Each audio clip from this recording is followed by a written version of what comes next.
Ya estamos de regreso. El análisis de los hechos continúa.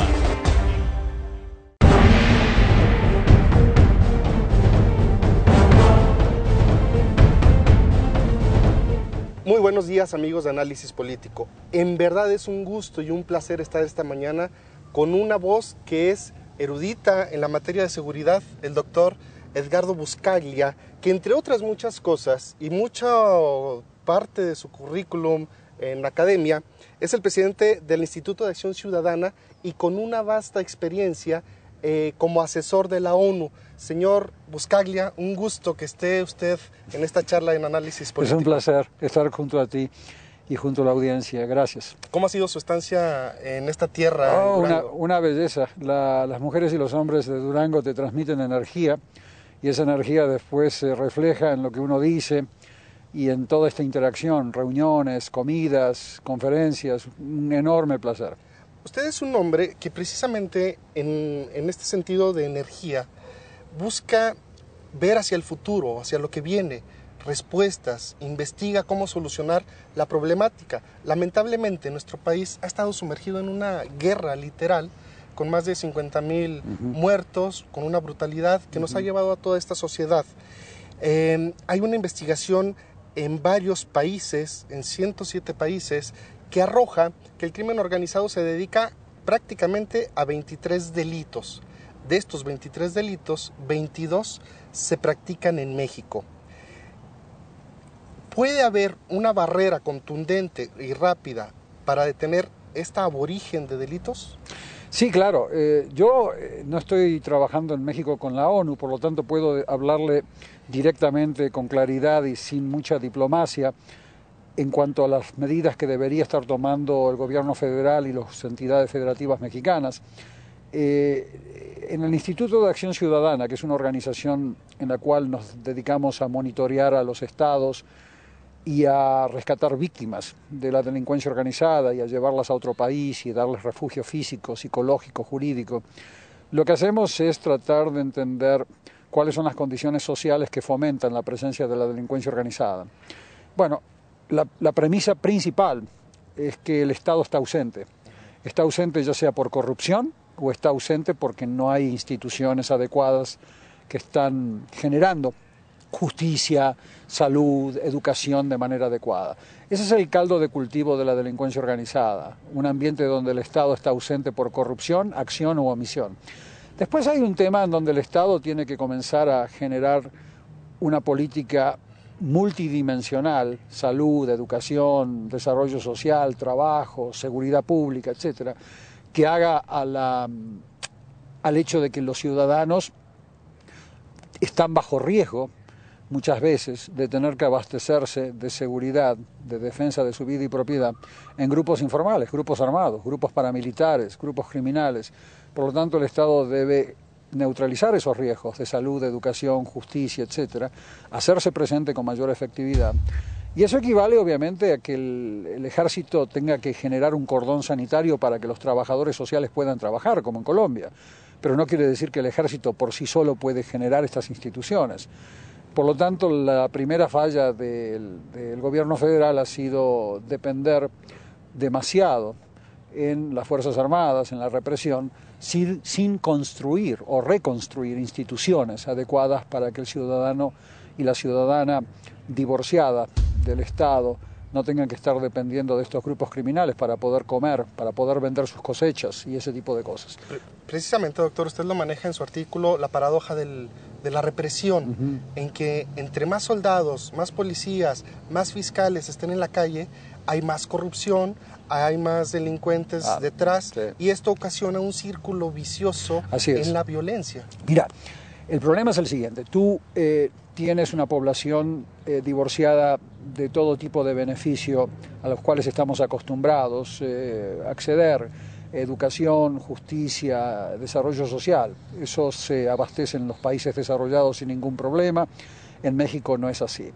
Al mismo tiempo tienes un gobierno federal que no quiere tocarle los patrimonios económicos a estos grupos criminales que se esconden detrás de fachadas de empresarios legales, porque esas mismas empresas legales le están financiando campañas electorales a todos los partidos. Por lo tanto, los dineros los tienes intactos en las manos de los grupos criminales, y cuando tú solamente le tiras más soldados y más fiscales a estos grupos criminales, lo que estos grupos criminales hacen muy racionalmente es usar toda esa lana intacta para comprar los fiscales, comprar a los soldados, y cuando no los pueden comprar, generar más violencia, entre ellos, entre los grupos criminales y hacia el Estado. Es por eso que tenemos una cantidad récord de funcionarios públicos, municipales, federales, estatales, que han sido asesinados por grupos criminales.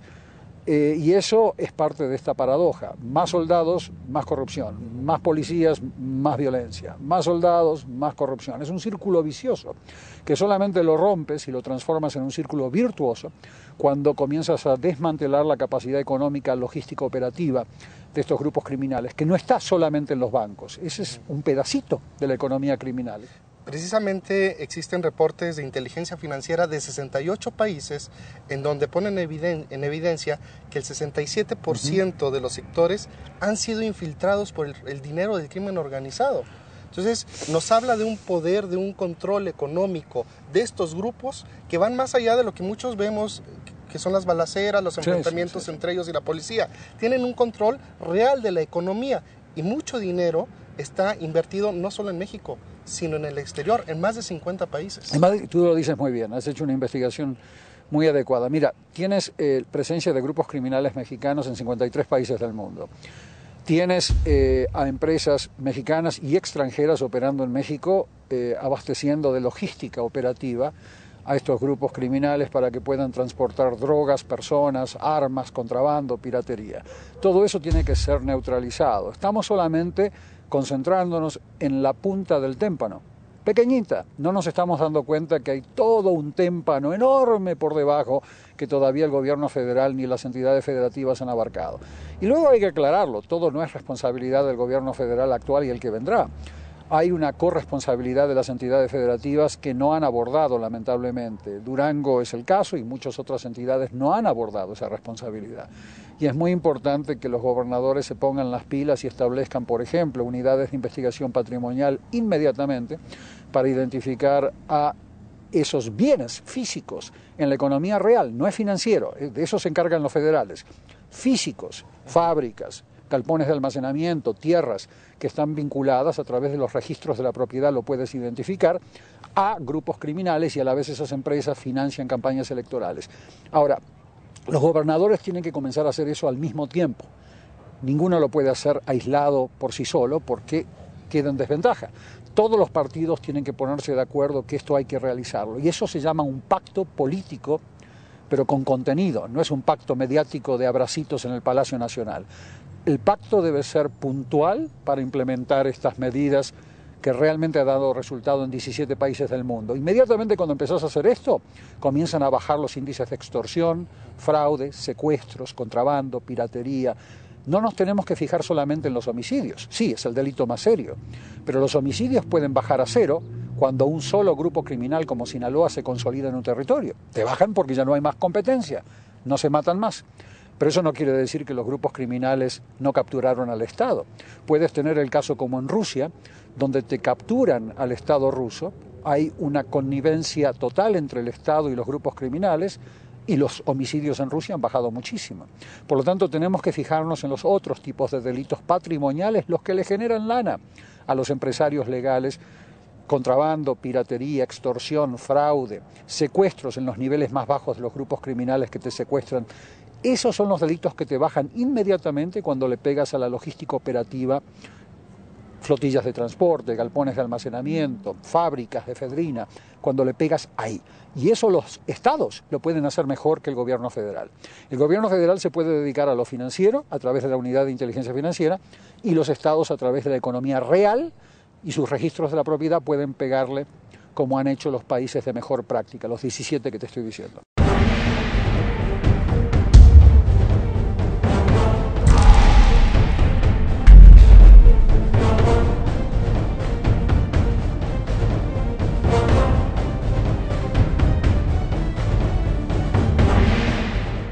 Mantente informado las 24 horas. Síguenos por internet. Análisispolitico.com. Continuamos.